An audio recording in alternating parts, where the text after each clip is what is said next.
Bem-vindos à continuidade do livro A Linguagem das Emoções, do Paul Ekman. Estamos adentrando hoje, gente, no capítulo 7, Surpresa e Medo. Este capítulo é bem interessante, ele fala de duas emoções que nós não gostamos muito de sentir, mas ao mesmo tempo que são emoções extremamente importantes para a nossa vida.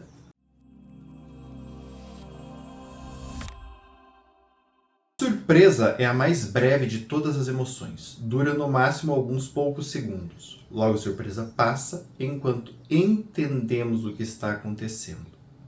Então, a surpresa se mistura ao medo, à diversão, ao alívio, à raiva, à aversão, dependendo do que nos surpreendeu.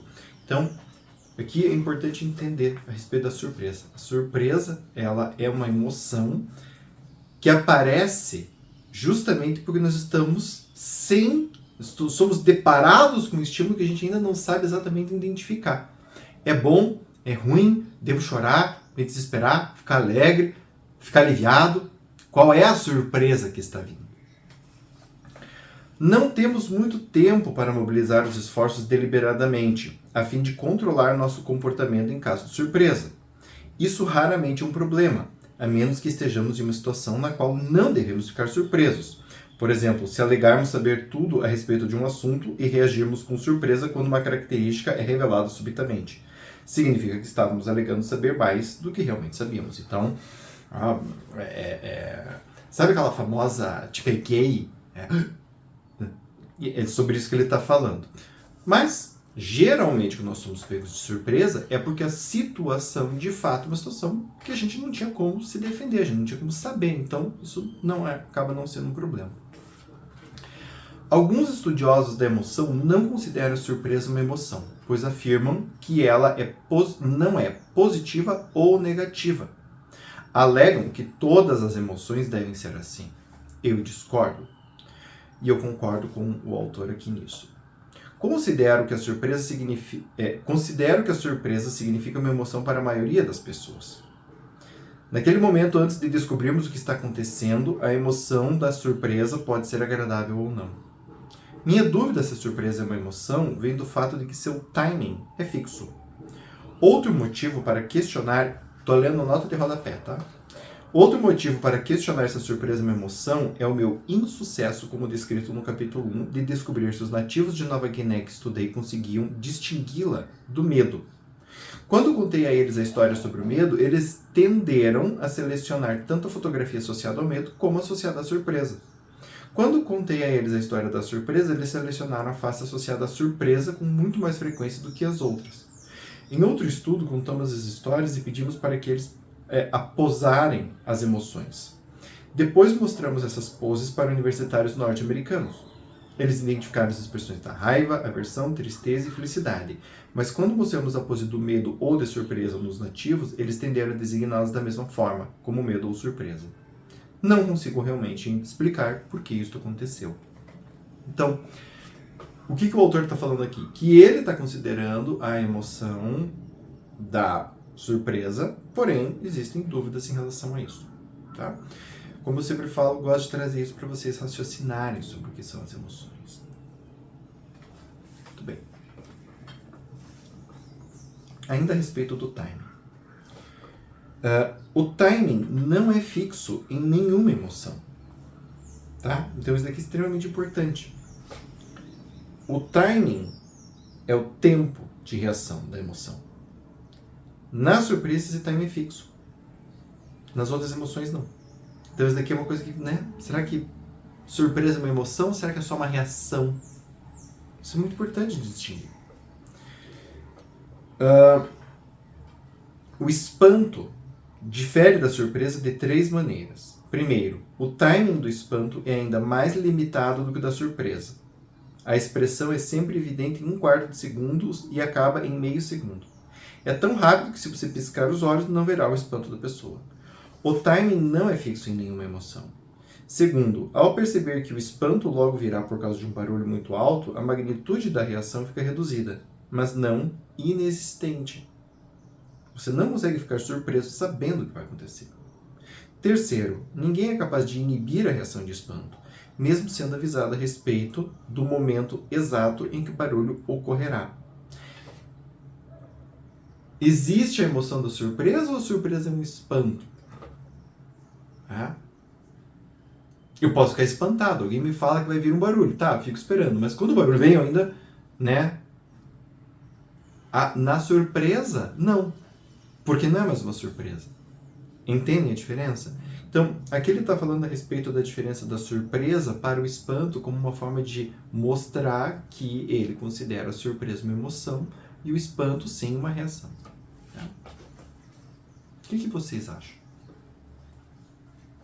Então vamos falar de medo. Aqui a gente falou sobre a surpresa. Vamos falar de medo. O tema do medo é perigo de dano físico. E as variações podem ser qualquer coisa que aprendemos que podem nos fazer mal.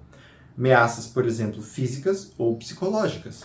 Quem é que não tem medo de uma DR mal conduzida? Tá? Podemos aprender a sentir medo de quase tudo. Não resta dúvida de que algumas pessoas temem coisas que de fato não representam perigo, como o medo infantil do escuro. Porém, ainda assim a gente pode aprender. Por quê? Porque uma parte do medo, e essa é uma discussão bem interessante, uma parte do medo, segundo esse e outros pesquisadores, tem aspectos biológicos. Por exemplo, medo de altura, medo de coisas pontudas, medo de animais peçonhentos. Tecnicamente falando, a maior parte de nós teme essas coisas de forma inata, mesmo sem ter tido um contato com aquilo que tenha nos ensinado que aquilo é perigoso. Ou seja, uma cobra não precisa me morder para ficar com medo. Eu não preciso pular de um prédio de 40 andares e me arrebentar para ter medo de altura. Tá? E aqui eu estou falando medo, gente. Eu não estou falando de fobia. Mas eu sinto medo. Aquele friozinho na barriga é medo. Mas eu consigo ficar mesmo assim. Tudo bem, mas você sentiu medo. Medo não é fobia. Medo não quer dizer se jogar no chão e não chegar perto de nenhuma altura. Tá? Então, os estudos com outros animais e o que constatamos na pesquisa sobre como os seres humanos são preparados corporalmente para agir sugerem que a evolução pode favorecer duas diferentes ações: esconder-se e fugir. Em situações de medo, o sangue corre para os grandes músculos das pernas, preparando-os para correr. Isso não significa que fugiremos de fato, mas que a evolução nos preparou para fazer o mais adaptativo na história da espécie. Então, de novo, é aquilo que eu estava falando anteriormente.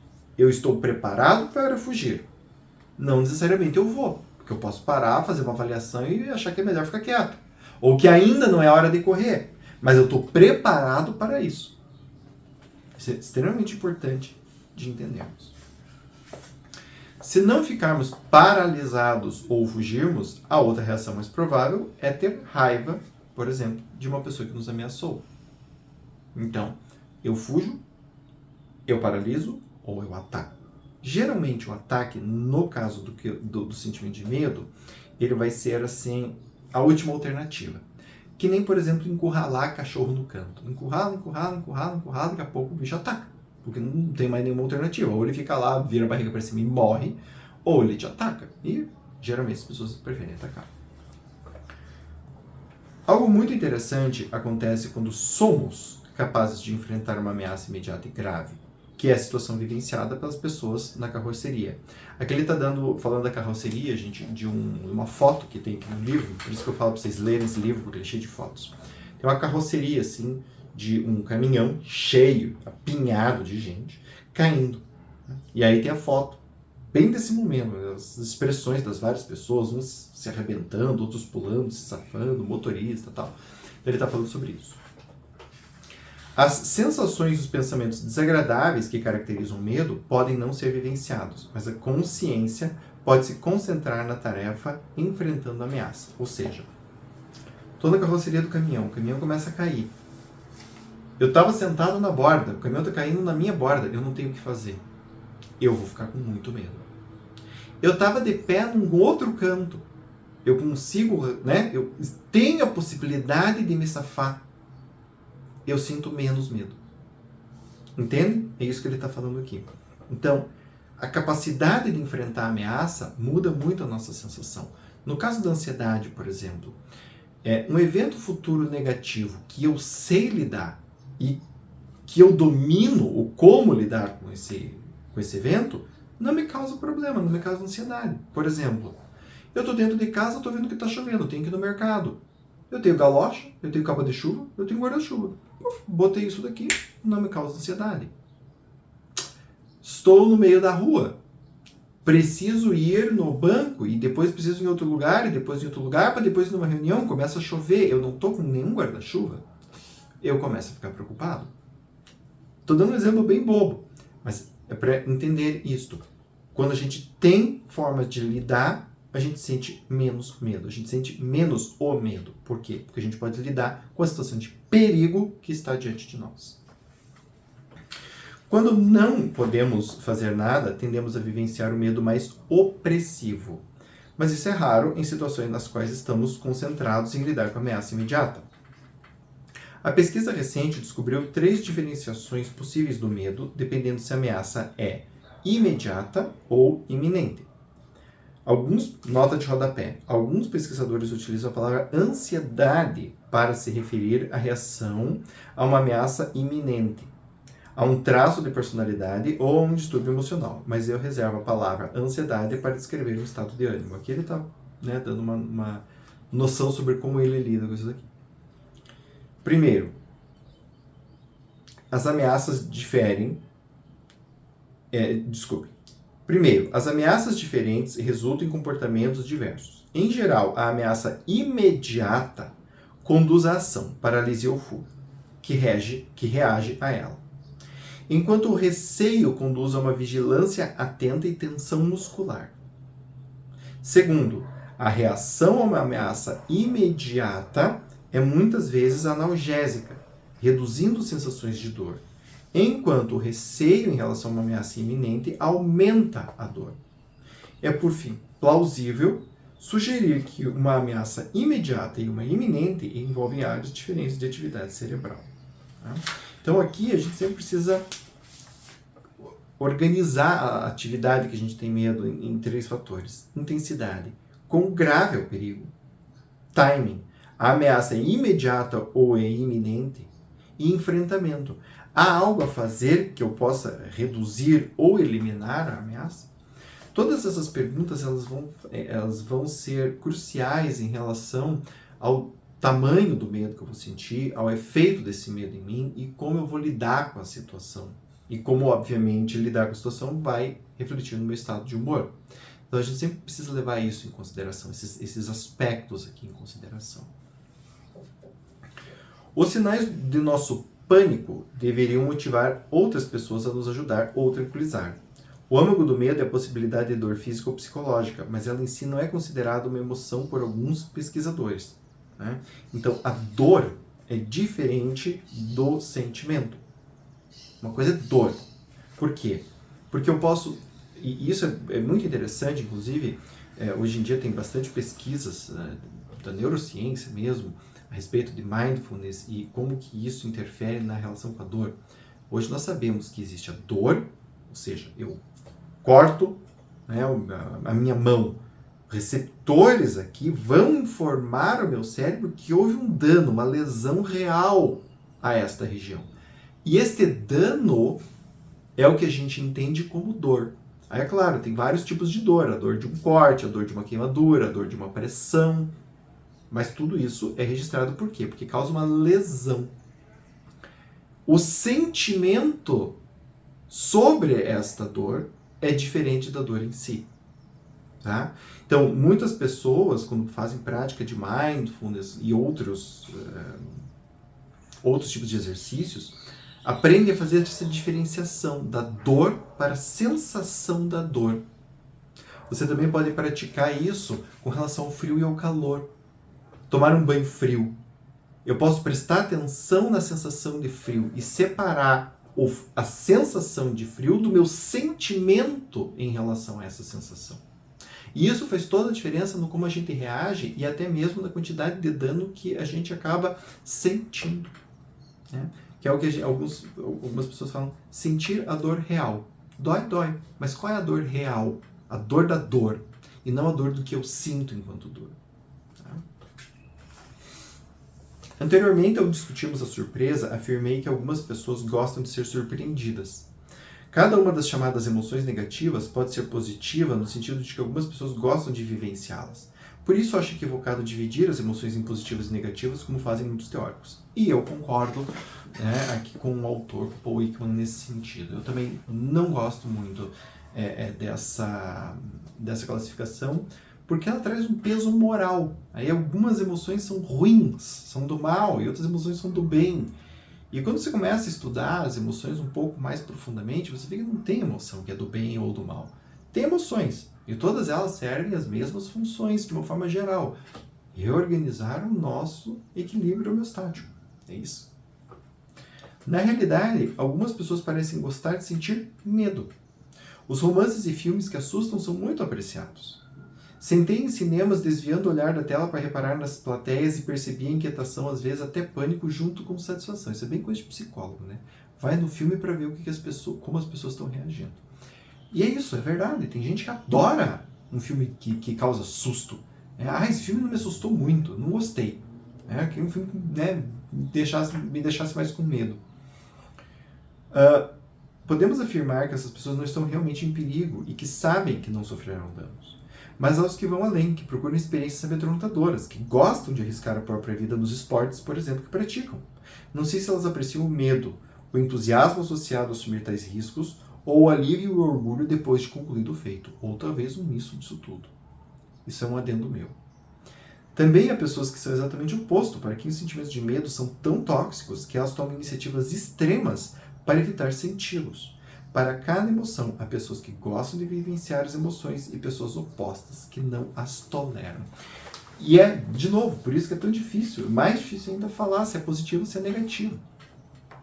Tem pessoas que convivem muito bem com a tristeza, com a raiva, com o medo, com a ansiedade, com a surpresa.